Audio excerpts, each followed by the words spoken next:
we were sitting at a friend's house, at Kiet's house. You were just hanging out with him last night, and you said you liked boiled eggs and kaya toast. This is like such a revelation. I tried to make eggs like that when I got home, and it's just. Have you been successful making the half-boiled egg? Total mess. Yeah, it's so hard to do. Yeah. So I just gonna have it when I'm here and keep it to that.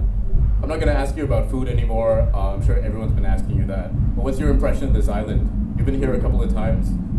I love coming here. I love the temperature. I love the people. I love all the trees. Yeah, it's very different from anywhere else I've been. What about the audiences? You played two different kinds of shows. The first show you played in 2012 was kind of like an art type show, and then the second one you did was a DJ set at a party. Today you're playing a festival, so you've seen kind of run the gamut with all the possible audiences you could play in front of. What's the difference between Singapore and the rest of the world? Well, I haven't done my full-on live set here yet, so tonight will be the first time. I'm probably better equipped to answer that after the show, but I remember both rounds I've had here before have been really, really supportive and really into the music, so yeah, it's cool. I had a couple of questions here that I have to ask you.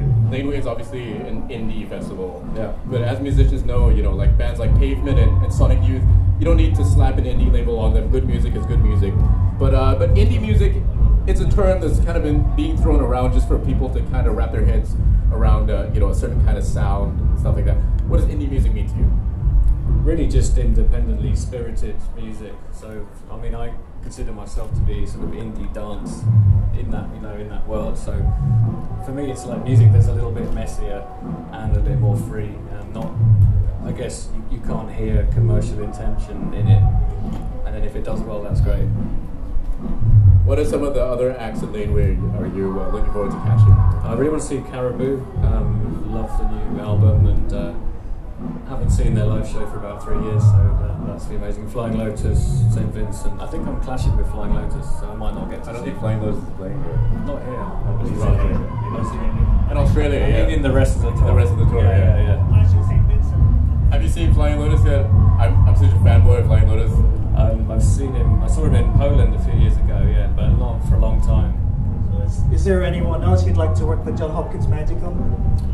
I'd love to get a vocal from Tom York one day, and I'm sure that every electronic musician is saying that, but yeah, it's true. That would be amazing. Or Sigur Rós as well, that would be awesome.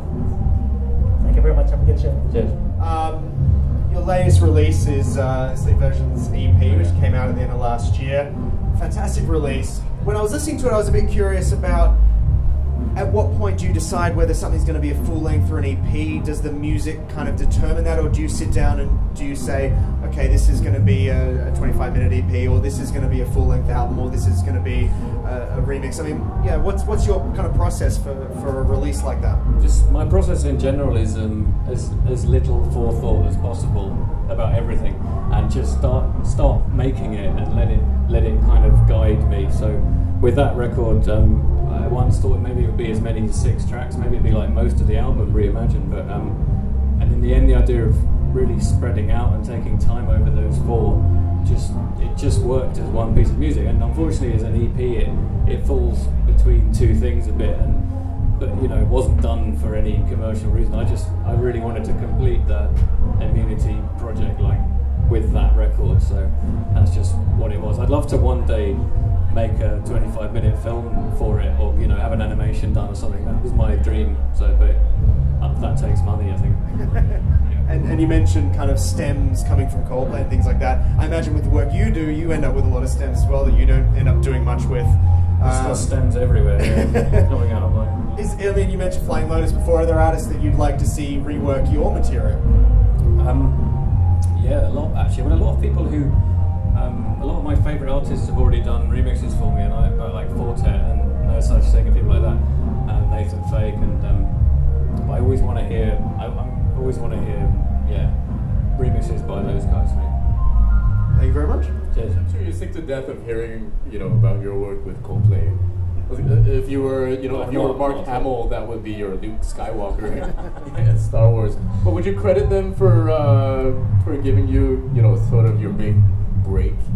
Well, it's amazing because it didn't really fit in with the music. following or the audience that I had then or the audience I have now, it sits entirely aside from that, and really it's really helpful, and it's provided me with incredible experiences for years, but there aren't that many shared audience members between my stuff and their stuff, and I've always admired their songwriting loads. Yeah, it's in the same way as the film scoring work I do. It really sits in its own world, you know? And it's obviously changed my life a lot because it made me more secure financially, which means that I could spend more time making this weird music that I like. I first got to know you 3 years ago now. 2012 is when I first heard you. Yeah. And you've come a long way, and I'm so happy to see someone as talented as you with such a different approach, you know, kind of doing the work that you're doing now. Thank you. Thank you for hanging out. Ladies and gentlemen, Jon Hopkins. Yes. Thank you.